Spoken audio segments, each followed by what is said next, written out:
Bom dia, a graça e a paz do Senhor Jesus Cristo. Bom dia a você que está conectado na nossa escola bíblica dominical, em mais uma escola aqui da nossa igreja do Nazareno Capão Raso, na rua Dr. Manuel Linhares de Lacerda, 205. Que Deus abençoe a sua vida poderosamente, mais esse estudo que trazemos até você através das mídias sociais. Nossos horários de culto, quinta-feira às 8 horas, culto de oração, o horário é respirar. Nós temos nossa escola bíblica dominical às 10 horas da manhã, no domingo, e também nosso culto de celebração e adoração ao Senhor, domingo às 19 horas. Amém? Em breve estaremos com o nosso templo físico atendendo esses serviços, esses cultos de adoração ao Senhor. Que você possa se unir conosco, buscar o Senhor em adoração. Amém? Que Deus abençoe poderosamente o nosso estudo. Nós vamos estudar aqui o livro de Atos, a história da igreja. Nós estamos tratando da história da igreja primitiva, a igreja apostólica, a igreja de Atos. Então nós vamos dar uma olhada nos nossos textos que temos aqui. Eu gostaria de compartilhar algumas coisas também que estão escritas neste livro, A Igreja Desviada, de Charles Swindoll. Amém? Essas são as referências que estamos usando aqui para o nosso estudo. Então vamos lá. Vamos ler Atos, capítulo 7, versículo 41 e versículo 42. Amém? Que Deus abençoe poderosamente a sua vida. Atos 7 e Atos, capítulo 7, ele trata ali do discurso de Estevão. Estevão, antes de ser morto ali pelos seus acusadores, os fariseus, os saduceus, e toda aquela turba ali de pessoas revoltadas com Estevão, porque ele pregava com fervor a palavra de Deus e fazia e trabalhava na igreja e demonstrava uma vida cheia do Espírito Santo, uma vida cheia de poder e que fazia diferença na vida de muitas pessoas. Então isso suscitou, despertou a ira, despertou a inveja, despertou ali a revolta daqueles que não concordavam com o que Jesus Cristo estava fazendo através da vida de Estevão. Despertou ali a ira daqueles, inveja principalmente, daqueles que tentavam manipular a igreja, manipular ali o contexto à sua volta. Então nós vamos estudar aqui este texto, Atos 7:41, um detalhe importante da pregação de Estevão, do discurso de Estevão em sua defesa. Ele fala ali a respeito de um momento em que o povo deixou de confiar em Deus e começou a confiar na obra das suas mãos. E este é uma das estratégias de Satanás para atrapalhar o trabalho da igreja. O que ele faz?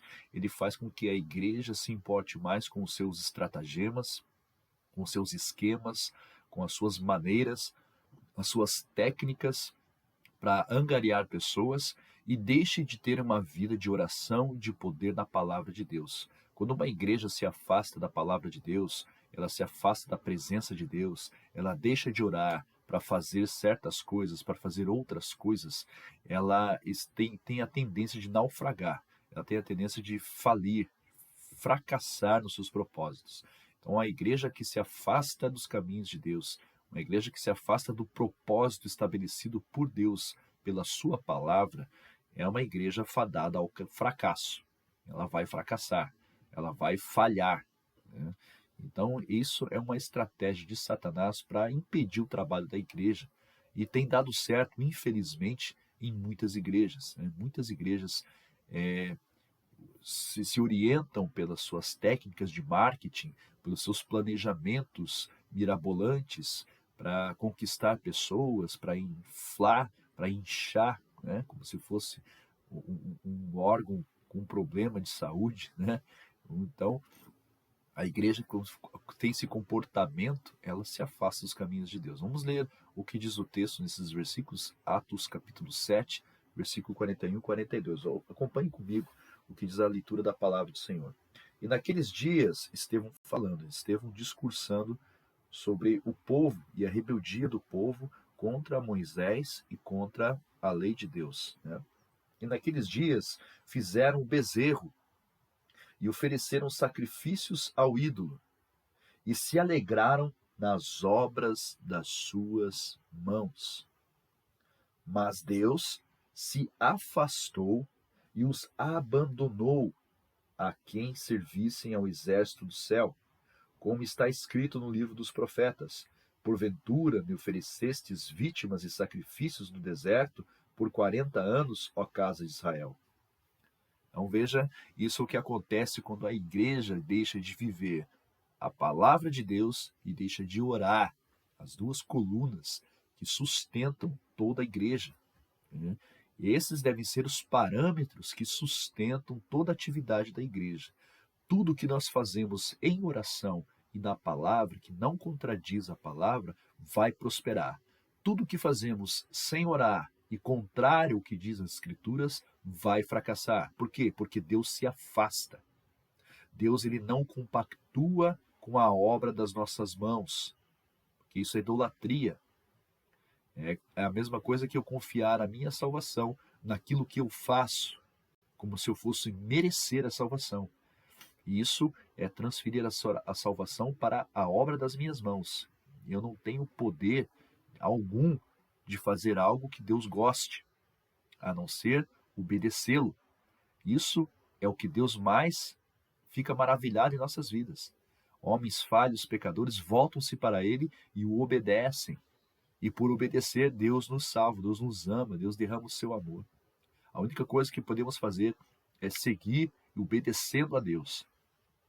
Então, a obra das nossas mãos, as melhores obras, as obras de justiça das nossas mãos, como Isaías chama, não passam de trapos de imundícia. Então, observe como Deus ele se preocupa conosco, ele vê o nosso estado decaído e corrompido e vê que nossa total depravação não nos dá condições de nos ajudarmos. Então ele vem e intervém na nossa vida. É isso que se trata, né? Quando nós estudamos a palavra de Deus, vemos aqui no discurso de Estevão que aqueles homens, eles estavam ali se comportando como seus pais no deserto. Eles estavam fazendo praticamente um bezerro de ouro, ali quando o povo estava no deserto com Moisés, a caminho da terra prometida. Moisés vai ao Monte Moriá para buscar a palavra de Deus, os 10 mandamentos, e enquanto Moisés está lá com Deus, o povo faz um bezerro de ouro e adora aquele bezerro de ouro, fazem seus próprios deuses, e a obra das suas mãos eles começam a louvar, a adorar, a procurar aquilo. O que acontece? Qual é o resultado? Deus se afasta. Deus os abandona. Ah, mas Deus nunca nos abandonou. Não? Experimente fazer isso que o povo está fazendo. Tenta fazer as coisas no seu braço, sem confiar em Deus. Deus ele se afasta de você. Ele deixa você sozinho. Vai, quebra a tua cara. Que o único jeito de você aprender é esse. Quebra a tua cara e volta para mim. Né? Mas Deus se afastou e os abandonou a que servissem ao exército do céu. Você quer servir o exército do céu? Então sirva. Esse é o livre-arbítrio que nos coloca em enrascadas. Né? Muita gente se orgulha de ter o livre-arbítrio. O livre-arbítrio é isso aqui. A possibilidade de você escolher. A sua possibilidade de escolha está contaminada pelo pecado. Então você vai fazer um mau uso do seu livre-arbítrio, com certeza. Você vai adorar o exército dos céus e vai deixar de adorar o Deus verdadeiro. E é isso que Deus está nos dizendo aqui. A igreja ela não pode pautar a sua vida na obra das suas mãos. Ela deve confiar em Deus, ela deve buscar a presença de Deus. O autor desse livro, Charles Swindoll, ele coloca da seguinte maneira, quando nós estamos nos comportando desse jeito. Nossa dedicação à palavra de Deus não está fundamentada em apenas lê-la, acreditar nela ou mesmo pregá-la, mas na vivência de seu conteúdo. Né? Tratar do erro em questões do comportamento de fé é parte da busca da verdade. Então, quando nós tratamos nossos erros, isso é somente parte daquilo que temos que fazer, né, para tratar as nossas vidas.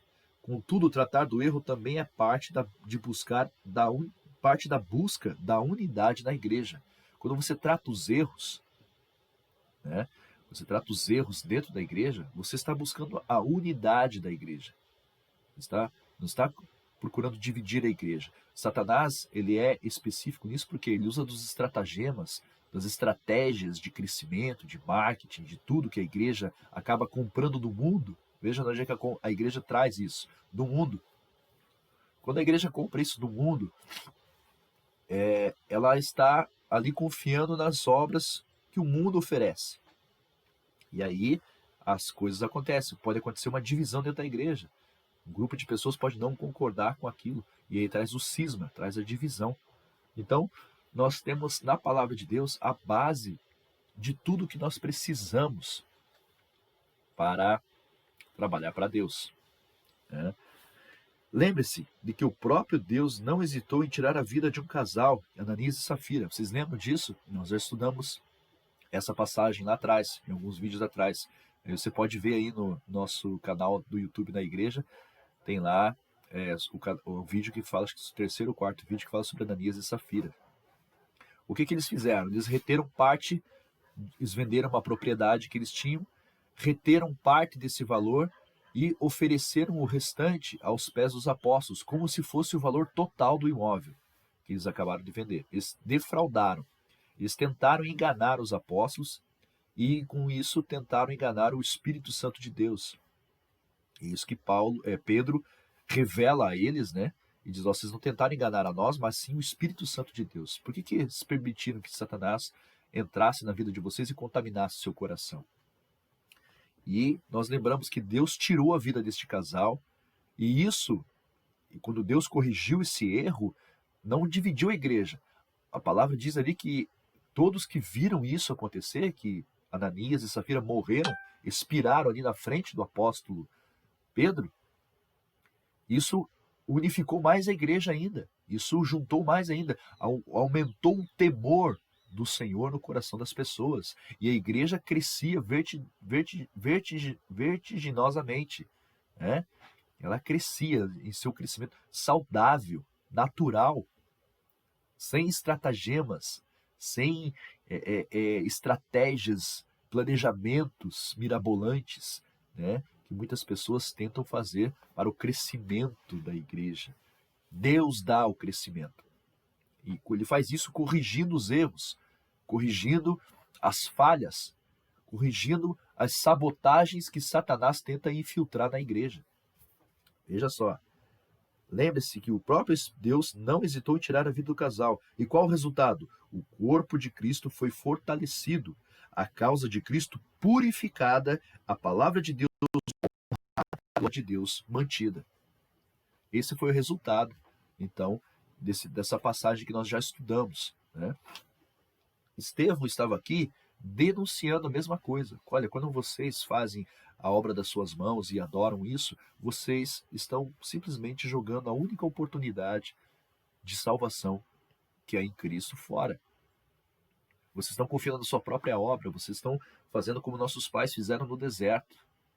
Fizeram um ídolo e o adoraram. Então essa é a denúncia de Estevão, né? Essa é a denúncia que ele estava expondo os seus acusadores ali, que estavam praticando a mesma coisa que os pais deles haviam praticado. E veja só, né?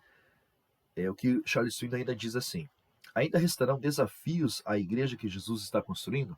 Você acha que ainda nós enfrentaremos muitos desafios na nossa igreja? Claro que sim, certamente que sim. Seja por dentro ou por fora, o adversário jamais desistirá de golpear e tentar demolir a igreja tijolo por tijolo. Esses ataques, entretanto, não destruirão o corpo de Cristo. Pelo contrário, são oportunidades de aplicar os princípios bíblicos e as prioridades. A única solução aos desafios que enfrentamos.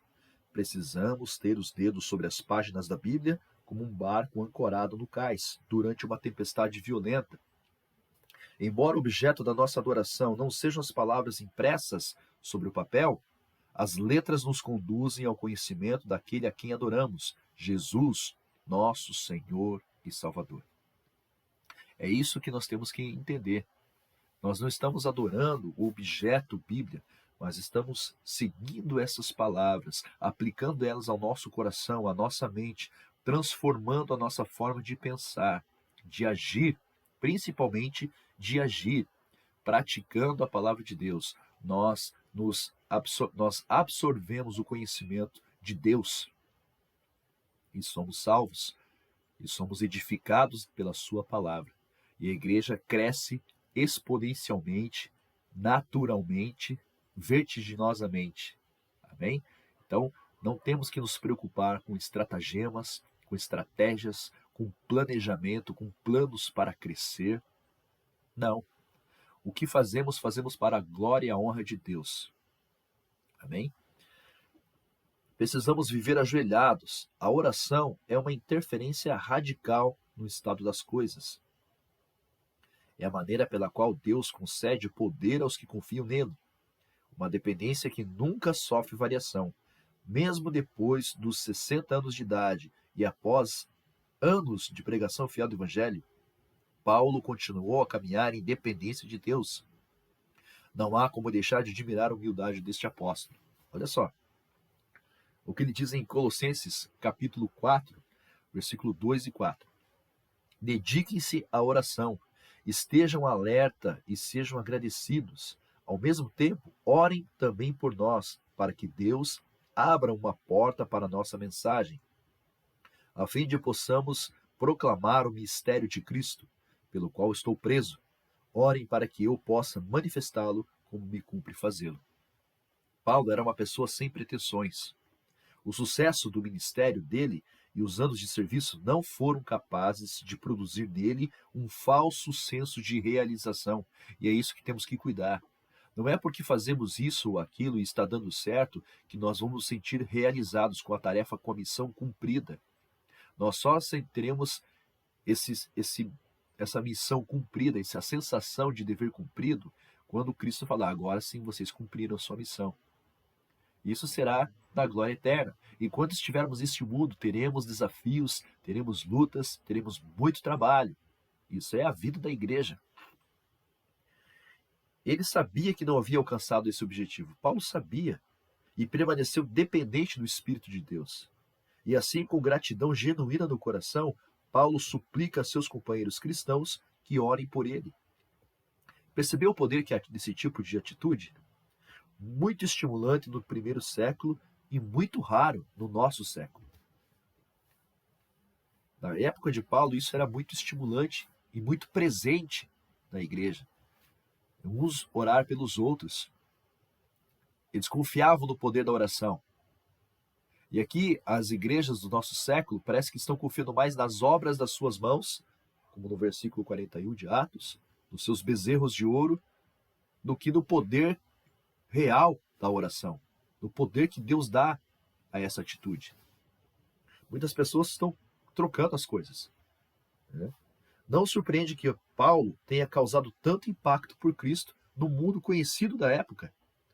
O Senhor honrou e abençoou o ministério de Paulo pelo fato de o apóstolo ter incorporado a oração e promovido a palavra de Deus. O que nós temos que entender é que o apóstolo Paulo, ele simplesmente nos coloca esse exemplo de abnegação da sua própria vida em prol do Evangelho.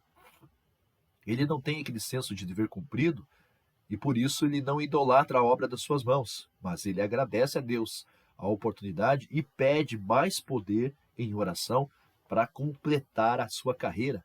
Para então chegar àquele versículo e diz que combati o bom combate, completei a carreira e guardei a fé. Só então, nesse período do final da sua vida, é que o apóstolo Paulo vai ter essa sensação de dever cumprido. Não surpreende o impacto que ele causou no mundo conhecido. O Senhor honrou e abençoou o ministério do apóstolo Paulo? Certamente que sim. Vai honrar e abençoar o nosso ministério? Se nós nos dedicarmos à oração, ao estudo da palavra e à aplicação da palavra 100% em nossas vidas, Deus vai nos honrar. Amém? Deus não imita o sistema do mundo. Pelo contrário, ele nos orienta a caminhar em outra direção. Para um estilo de vida que, embora descompassado em relação ao mundo, nunca se distancia das pessoas que estão no mundo.